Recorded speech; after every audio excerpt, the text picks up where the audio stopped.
इमली मौत की खटास। एक बुढ़िया गोद में बच्चा लिए उसे चुप करने की कोशिश कर रही होती है। उसके पास एक और औरत खड़ी होती है जो उसे बच्चे को घूर रही होती है। बच्चा लगातार रोए जा रहा था।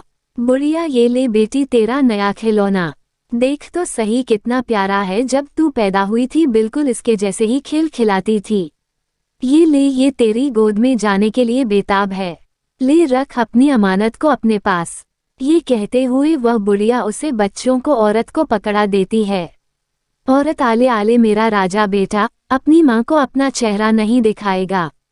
आले आले मेरा राजा बेटा। एक दिन प्रमोद आज फिर लेट हो गया। आज तो सविता घर में भी घुसने नहीं देगी।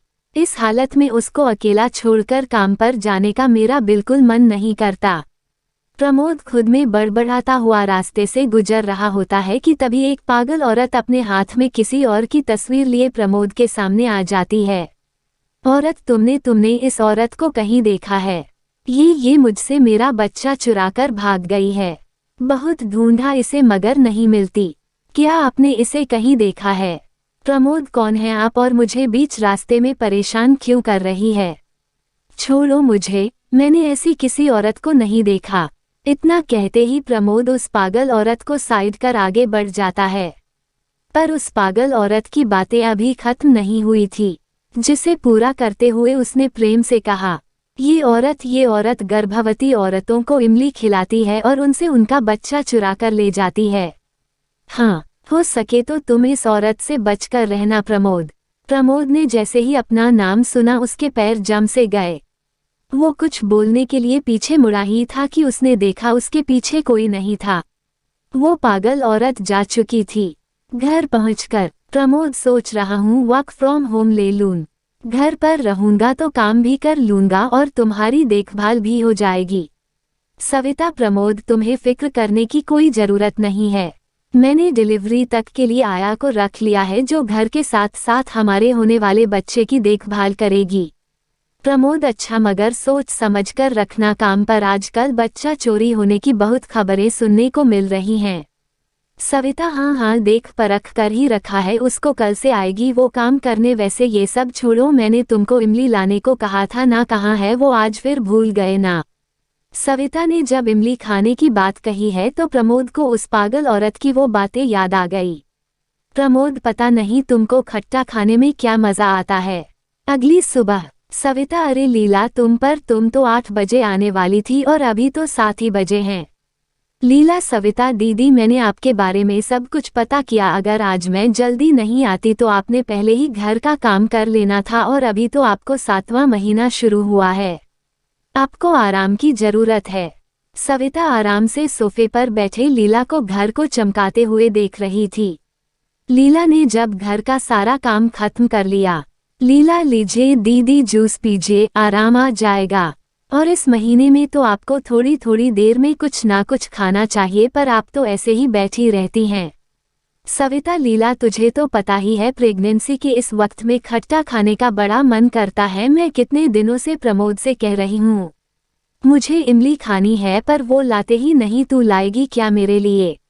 लीला दीदी ने की और पूछ खट्टा तो मुझे भी बहुत पसंद है, इसलिए तो मैं हमेशा अपने पास ये इमली रखती हूँ।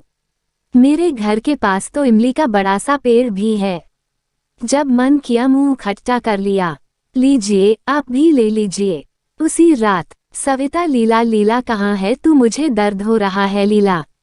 सविता के इतने पुकारने पर भी जब लीला नहीं आई तो सविता ने किसी तरह हिम्मत कर प्रमोद को फोन किया। सविता, हेलो प्रमोद, जल्दी आओ। प्रमोद, मेरी तबीयत बहुत खराब है, मुझे दर्द हो रहा है। प्रमोद, सविता तुम चिंता मत करो, मैं तुरंत आता हूँ। प्रमोद ऑफिस से जल्दी में निकलता है। रास्ते में उसे वह पागल औरत मिल जाती है। औरत, कहा था ना इमली मत खाने देना, उसको चुरा लिया उसने तेरे बच्चे को भी। अब तू भी पागलों की तरह अपने बच्चे को ढूंढ। इतना कहकर पागल औरत प्रमोद के रास्ते से हट गई और प्रमोद सीधा भागता हुआ घर पहुंचा तो उसने देखा कि घर के कमरे के सारे दरवाजे खुले पड़े हैं और सविता बिस्तर पर ही बेहोश पड़ी है। प्रमोद, सविता, मैं तुम्हें कुछ नहीं होने दूंगा, मैं आ गया हूँ। सविता, प्रमोद सविता को तुरंत गोद में उठाकर अस्पताल के लिए निकलता है। डॉक्टर प्रमोद, डरने की कोई बात नहीं है। सविता बिल्कुल ठीक है, बस पेट में थोड़ी गैस हो गई थी, इसलिए पेट इतना मोटा लग रहा है। कुछ टाइम के बाद सब नॉर्मल हो जाएगा। प्रमोद, डॉक्टर साहब आप ये क्या कह रहे हैं? उसका 7वां महीना चल रहा है और आप कह रहे हैं कि उसका पेट गैस की वजह से मोटा दिख रहा है। डॉक्टर, क्या पेट से? अरे नहीं, आपको शायद कोई गलतफहमी हुई है। मैंने अभी तो सविता का अल्ट्रासाउंड किया, उसके पेट में कोई बच्चा नहीं है। लेडी डॉक्टर की बात सुन प्रमोद चौंक गया।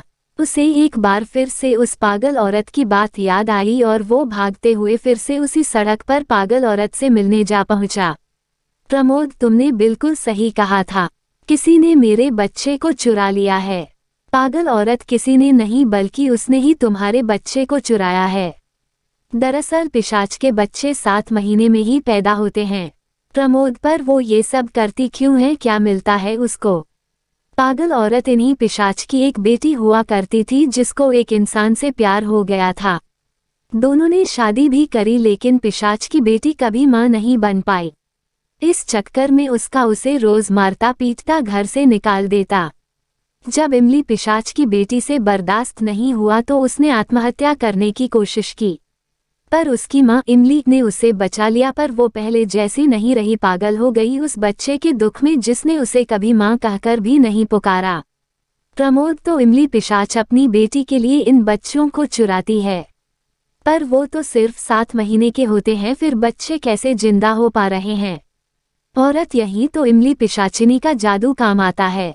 इमली पिशाचिनी को उसकी ताकत एक इमली के पेड़ से मिलती है, और वो इमली जो कोई भी गर्भवती औरत खाएगी उसका बच्चा भी पिशाच बन जाएगा और 7 महीने में ही पैदा हो जाएगा। देखो, वो रहा इमली का पेड़ और उसके नीचे जो वो घर है उसमें वो दोनों रहते हैं।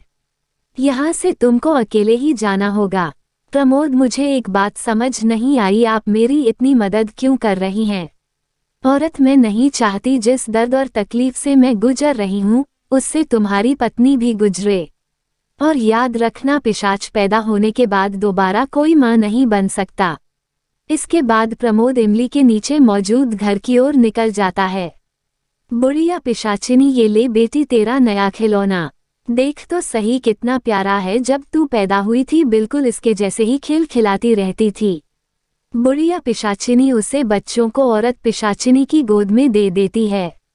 औरत पिशाचिनी, आले आले मेरा राजा बेटा अपनी मां को अपना चेहरा नहीं दिखाएगा।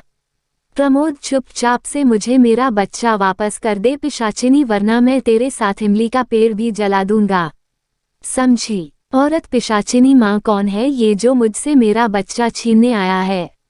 बुढ़िया पिशाचिनी, मामूली सा इंसान है बेटी, तू चिंता मत कर, मैं अभी इसकी औकात बताती हूँ। बुढ़िया पिशाचिनी, लगता है तू अपनी पत्नी से बिल्कुल प्यार नहीं करता जो यहाँ मेरे पास मरने चला आया। और तेरा ये बच्चा ये कोई आम बच्चा नहीं है बल्कि ये एक पिशाच बन चुका है, पिशाच जो मेरे एक इशारे पर तेरा ही खून पी सकता है, समझा? बुढ़िया पिशाचिनी के एक इशारे पर 3-4 पिशाच बच्चे जाकर प्रमोद के ऊपर चढ़ जाते हैं और उसे काटने लगते हैं। प्रमोद किसी तरह अपने आप को बचाकर वहां से बाहर भागता है। बाहर आकर वह मिट्टी के तेल से इमली के पेड़ के ऊपर छिड़काव करने लगता है। बुढ़िया पिशाचिनी, ये क्या कर रहा है? मैं कहती हूँ रुक जा, खबरदार खबरदार, अगर तूने इमली के पेड़ को छूने की कोशिश भी की तो प्रमोद, अब से तू और तेरे बच्चों को चुराने का धंधा सब खत्म। प्रमोद अपनी जेब से लाइटर निकलता है और उसे जलाने ही वाला होता है कि तभी बुढ़िया पिशाचिनी अपनी काली शक्तियों से तेज हवा का झोंका प्रमोद के ऊपर छोड़ती है, जिससे उसके हाथ से लाइटर गिरकर दूर चला जाता है। बुढ़िया पिशाचिनी, अब क्या करेगा? हमने तो तेरी आखिरी उम्मीद के भी टुकड़े टुकड़े कर दिए। पिशाचिनी जोर जोर से हंस ही रही थी कि प्रमोद ने सीना ताने अपने दोनों हाथों में पत्थर उठा लिए। प्रमोद, एक औरत के लिए मां बनना दुनिया का सबसे बड़ा सुख है और तुमने उससे वो सुख और खुशी छीन ली। इसकी सजा तो तुम्हें मिलकर रहेगी।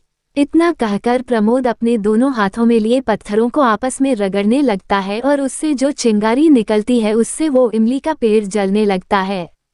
पेड़ के जलते ही वो दोनों पिशाचिनी, माँ और बेटी चीखते हुए जल जाती हैं।